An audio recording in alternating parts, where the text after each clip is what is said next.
Hepinize merhabalar. Şimdi Dostoyevskaya metro durağında indim. Bugün dünyaca ünlü yazar Fyodor Dostoyevski'nin müzesine gideceğiz. Bu müzede video çekmeme izin veren Yulia Zaharova hanımefendiye çok teşekkür ediyorum. Şimdi müzeye geldik. Müzenin girişi sol tarafta, ancak müzeye girmeden önce size birkaç tane şeyden bahsedeceğim. Dostoyevski Müzesi St. Petersburg gibi birçok şehirde var. Ancak Dostoyevski'nin adına açılan ilk müze burası. Diğer şehirlerdeki Dostoyevski müzeleri bu müzeden sonra açıldı. Bunu burada belirtmek istiyorum. Şimdi burada eski bir hastaneyi görüyorsunuz aslında. Şimdi bu hastanenin özelliği ne, onu söyleyeceğim.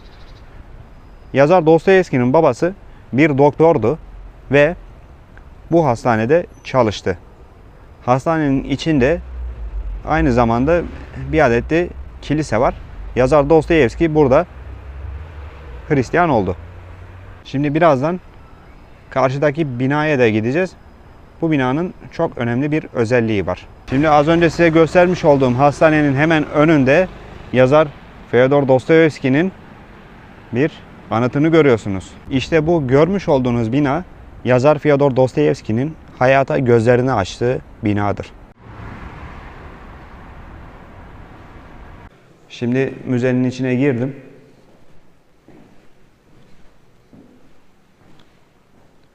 Burada şimdi sizlere önemli şeyler göstereceğim. Burada suçluların çalışma şartlarını anlatan tablolar var. Tam üstte de yazar Dostoyevski'nin babasının çalıştığı hastane var. Dostoyevski'nin babası bir doktordu. Hemen sağ tarafta Çar 1. Petro'nun karısı Maria Fedorovna'yı görüyorsunuz.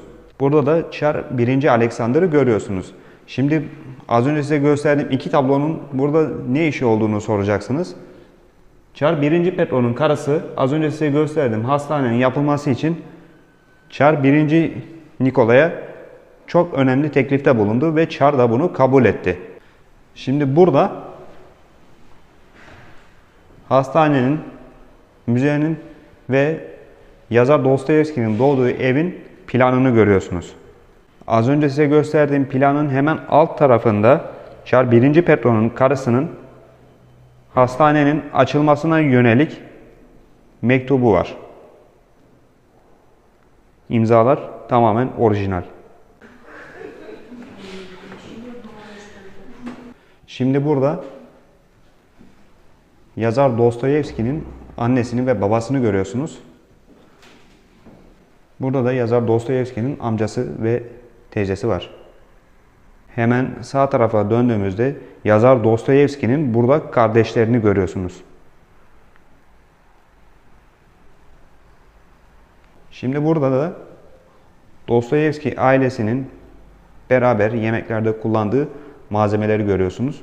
Bu sağda gördüğünüz bir şekerlik. Alt tarafta da tabaklar var.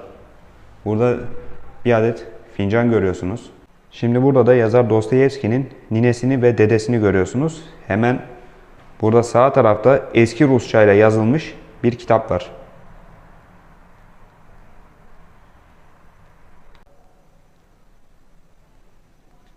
Şimdi yazarın misafir odasındayız. Yazar burada misafirlerini ağırlıyordu.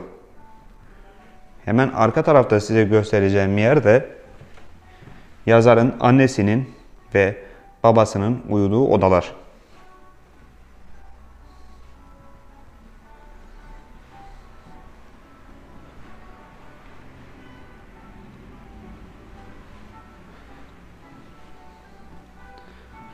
Şimdi buradaki tabloda da Borodino Savaşı'nı görüyorsunuz.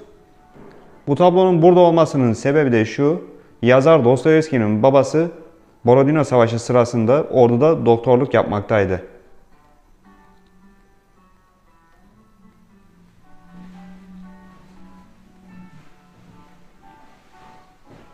Bu dolapta Rusya tarihini anlatan kitaplar görüyorsunuz.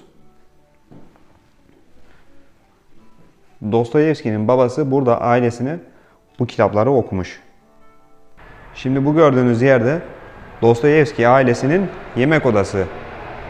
Ancak burası sadece bir yemek odası değil, aynı zamanda Dostoyevski küçükken burada ders çalıştı.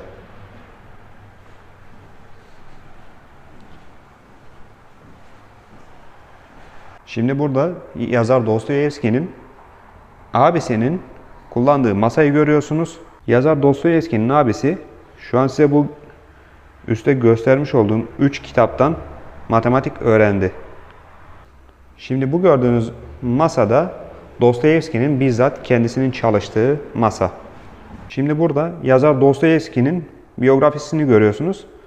Bu kitap yazar Dostoyevski'nin yazdığı ilk kitap. Bu görmüş olduğunuz mumun eşliğinde yazdı.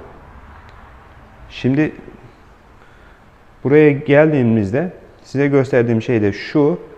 Yazar Dostoyevski'nin el yazısını görüyorsunuz.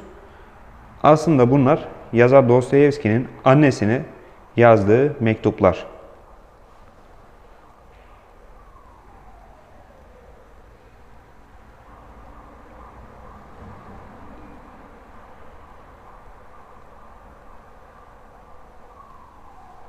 Bu görmüş olduğunuz tabloyu da yazar Dostoyevski'nin kardeşi Mihail Dostoyevski çizdi.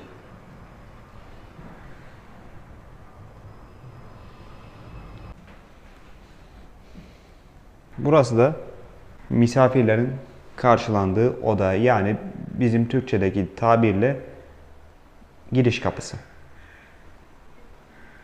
Hemen sol tarafta ise bu görmüş olduğunuz oda ise yazar Dostoyevski'nin küçükken kardeşiyle beraber kaldığı ve çalışmalarını yaptığı oda.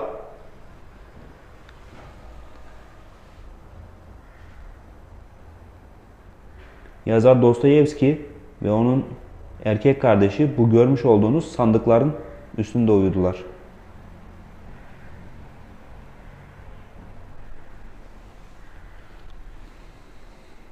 Bu üstte görmüş olduğunuz tabloyu da yazarın erkek kardeşi çizdi. Şimdi bir üst kata geldik ve ben size burada 3 tane tablo göstereceğim. Bu tablonun ne olduğunu şimdi anlattığımda siz de şaşıracaksınız. Burası aslında yazar Dostoyevski'nin Petersburg şehrinde öğrenim gördüğü kale.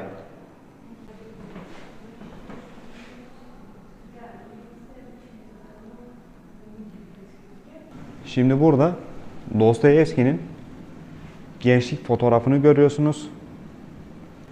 Hemen burada karşıda Dostoyevski'nin yazdığı ilk romanların kahramanlarını görüyorsunuz.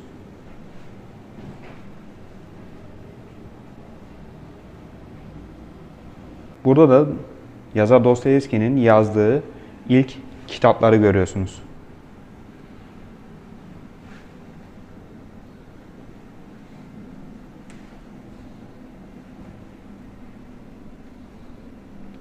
Burada yine yazarın yazdığı ilk kitaplardan bir tanesi var.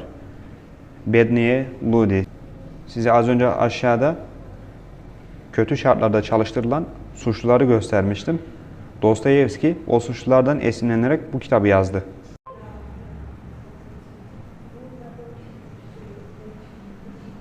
Şimdi burada Honoré de Balzac'ın resmini görüyorsunuz. Burada da bir kitap görüyorsunuz.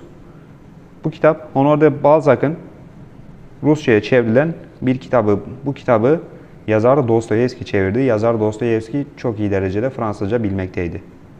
Burada da yazar Gogol'un bir büstünü görüyorsunuz. Yazar Dostoyevski bir grubun üyesiydi ve bu grup devrimci fikirleri savunuyordu. Daha sonra Çar 1. Nikolay bu durumu öğrendi ve bu grubu dağıttı. Çünkü bu grup Rusya'daki sosyal sistemi değiştirmeyi düşünüyordu.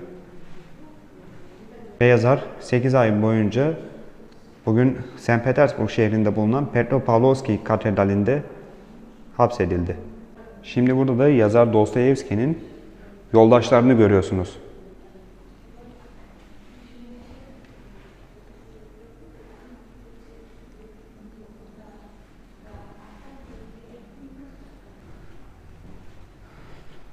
Şimdi burada da yazar Fyodor Dostoyevski'nin Petersburg'da tatil yaptığı dönemlerde yazmış olduğu Vremya isimli dergiyi görüyorsunuz.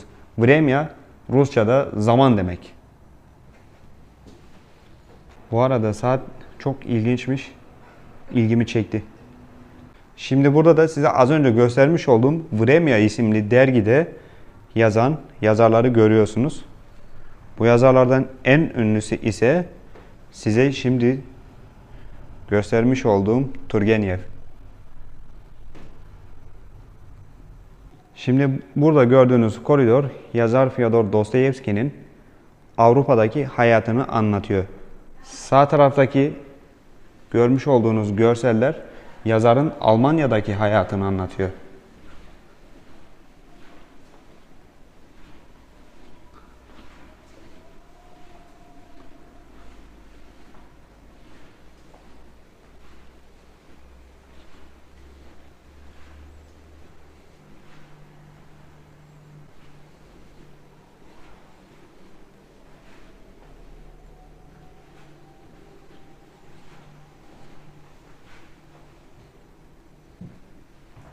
Şimdi bu kapının sol tarafında gördüğünüz görseller ise yazarın İtalya'daki hayatını anlatıyor.